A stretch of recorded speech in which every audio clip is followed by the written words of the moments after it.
Hello दोस्त। RRB technician 3 का syllabus बदलेगा क्या? बेसिक साइंस और इंजीनियरिंग का कंसेप्ट क्या है और कंपटीशन लेवल कितना होगा कट ऑफ के लिए। हालांकि नंबर की हम बात अभी भी नहीं करेंगे, केवल एवरेज डिस्कशन करेंगे, जिसमें 30-40 नंबर का ये सिलेबस सिलेक्शन के लिए काफ़ी होगा किसी भी कैंडिडेट के लिए। तो साथ में कहेंगे कि दो सिलेबस अलग अलग क्यों है। टेक्नीशियन ग्रेड ए के लिए 35 नंबर और टेक्नीशियन ग्रेड 3 के लिए 40 नंबर, यानी लेवल 5 के लिए 35 नंबर और लेवल 3 के लिए 40 नंबर का। लेकिन इशू ये है कि ये सारा चीज़ हुआ क्या है, इसको थोड़ा सा बैकग्राउंड में आपको ले चलेंगे तब समझाएंगे। 2014 तक जब भी एलपी टेक्नीशियन की वैकेंसी आती थी तो एलपी अलग आता था और टेक्नीशियन अलग आता था, असिस्टेंट लोको पायलट और टेक्नीशियन अलग आता था। लेकिन 2018 में क्या कर दिया गया था, एलपी टेक्नीशियन को एक साथ ला दिया गया था, जिसके कारण से दोनों का CBT1 CBT2 हुआ करता था। अब यहाँ पे देखिए दोनों को क्या क्या कंडीशन चेंज हुई थी। पहले से एलपी अलग होता था, टेक्नीशियन अलग होती थी।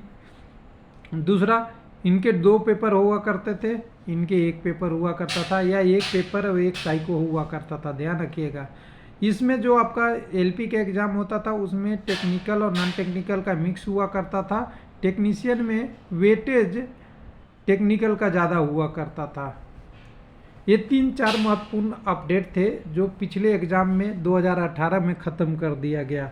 लेकिन 2024 की जब वैकेंसी आई फिर 2014 पे ही रिवर्स आ गए और प्रोसेस वही होने लगी, जो एलपी की अलग होगी, टेक्नीशियन की अलग होगी।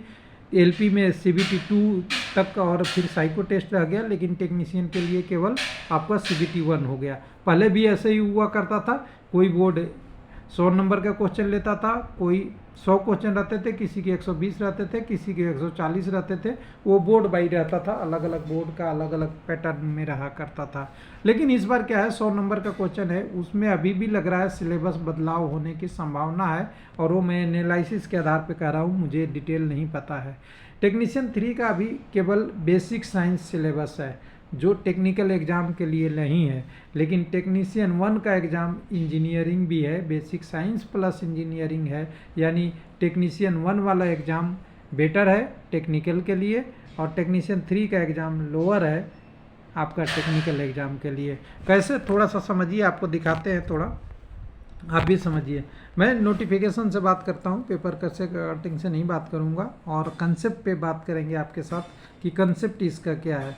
तो देखिए यहाँ पे आपका सारा चीज़ें करने का प्रोसेस इन्होंने जो नोटिफिकेशन में दिया है, थोड़ा टाइम लगेगा ओपन होने में। सिलेक्शन प्रोसेस का है, कैसे कैसे सिलेक्शन होगा, क्या सब्सक्राइब रखना है, क्या रिक्रूटमेंट प्रोसेस है। तो यहाँ पे देखिए रिक्रूटमेंट प्रोसेस सिंपल वे में है, कंप्यूटर बेस्ड टेस्ट होगा, उसके बाद DB होगा, फिर मेडिकल एग्जामिनेशन और तत्व पश्चात आपकी ज्वाइनिंग। अब यहाँ पे देखिएगा, सबसे पहले लेवल 5 की जो सिलेबस दिया है 100 नंबर का दिया है, नेगेटिव पॉजिटिव सब कुछ दिया हुआ है, सब लोग जानते हैं 110 नेगेटिव होगा।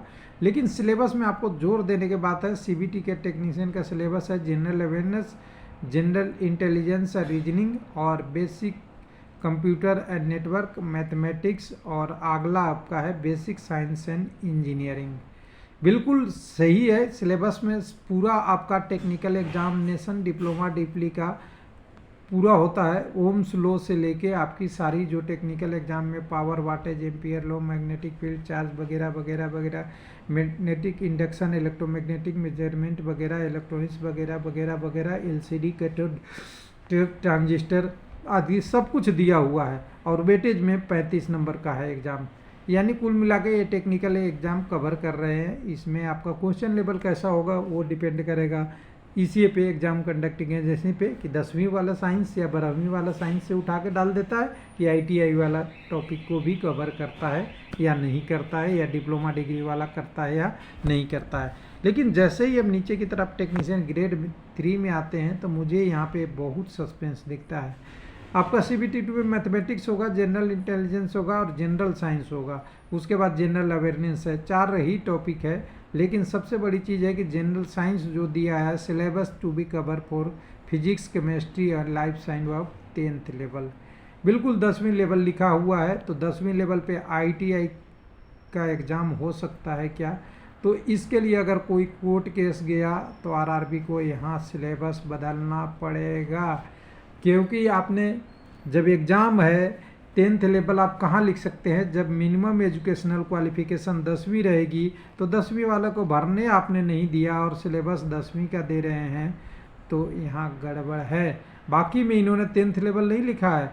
देखिए रीजनिंग इंटेलिजेंस जनरल अवेयरनेस में कोई नहीं लिखा है कि 10वीं लेवल का एग्ज़ाम होगा, लेकिन अगर 10वीं लेवल का एग्ज़ाम जनरल साइंस लेना है तो फिर ITI टेक्नीशियन की वैकेंसी क्यों, कोई वेल्डर से किया है, कोई टर्नर से किया है, कोई मोल्डर से किया है, कोई आपका इलेक्ट्रिकल, कोई इलेक्ट्रॉनिक्स, कोई कुछ किया है। लेकिन यहाँ 10th लिखने के पीछे राजनीति भी मैं समझा दूँ कि राजनीति क्यों है, 10th क्यों ऐसा लिखा जाता है। इसलिए कि एग्ज़ाम कंडक्टिंग एजेंसी जो ECA होता है उसको पेपर बनाने में आसानी हो। अभी ऐसा रहेगा 10th लेवल का syllabus, physics, chemistry, math, biology और लाइफ साइंस वाला जो बात है ये रहेगा।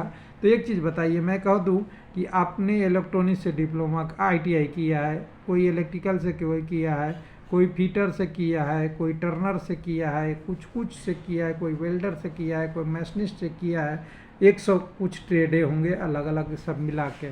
अब इन ट्रेडों का एग्ज़ाम का अलग अलग क्वेश्चन बनाने से अच्छा है ना कि एक ही में खिचड़ी बना दो और उसी खिचड़ी को सब लोग खा लें। यानी एक क्वेश्चन साइंस पे बना दो 10वीं लेवल का और ITI का पेपर ले लो। गवर्नमेंट को तो जॉब देनी है, टेक्निकल जॉब देना है, नॉन टेक्निकल जॉब देना है, अंतर नहीं पड़ता। लेकिन इसका लॉस कहाँ हो रहा है, ध्यान दीजिएगा। रेलवे को, सबसे बड़े ECA को आराम करने के लिए रेलवे अपने आप को डुबो रही है। एक टेक्निकल बंदा जो ITI किया है उसका सिलेक्शन होगा क्या 10वीं के एग्ज़ाम पे?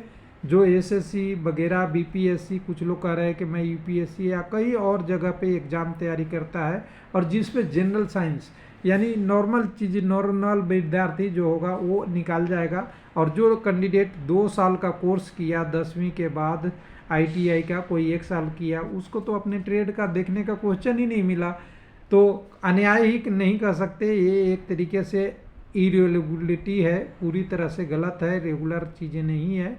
ये हो सकता है कि बदल जाए, हालांकि मेरा अनुमान अभी है कि कुछ न कुछ तो ज़रूर हो रहा है, लेकिन अभी उस लेवल तक मैं नहीं पहुंचा हूं कि आपको डायरेक्ट बोलूं कि ये 10th का सिलेबस हटा के हो सकता है कि लेवल रखे कुछ भी ITI वाला क्वेश्चन के पूरा करने के लिए इंजीनियरिंग टॉपिक जोड़े, और इंजीनियरिंग टॉपिक जुड़ जाएगी तो सबका सिलेबस अलग अलग आएगी।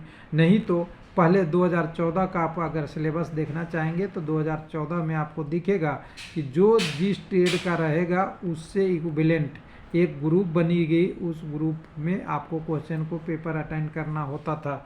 और नहीं होता था तो एक ही क्वेश्चन बनता था सबके लिए 140 नंबर का, चाहे आप वेल्डर हो, चाहे आप टर्नर हो, चाहे आप मोल्डर हो, सबको एक ही पेपर देना होता था। वैसा कॉमन पेपर बनता था। वही कॉमन पेपर करने के लिए इन्होंने बेसिक साइंस 10 स्टैंडर्ड दिया है, और जो सही नहीं है ये शायद बहुत जल्दी आपको बदलता हुआ नज़र मिले, और बदल जाए तो रेलवे लाइफ को बता दीजिएगा। लेकिन अभी कंडीशन मैं ये नहीं कह सकता 100% बदलेगा ही, लेकिन इसमें सब लोगों को मिल के मेहनत करनी पड़ेगी ITI वाले को, तभी ये सिलेबस चेंज होगा। थैंक यू, धन्यवाद।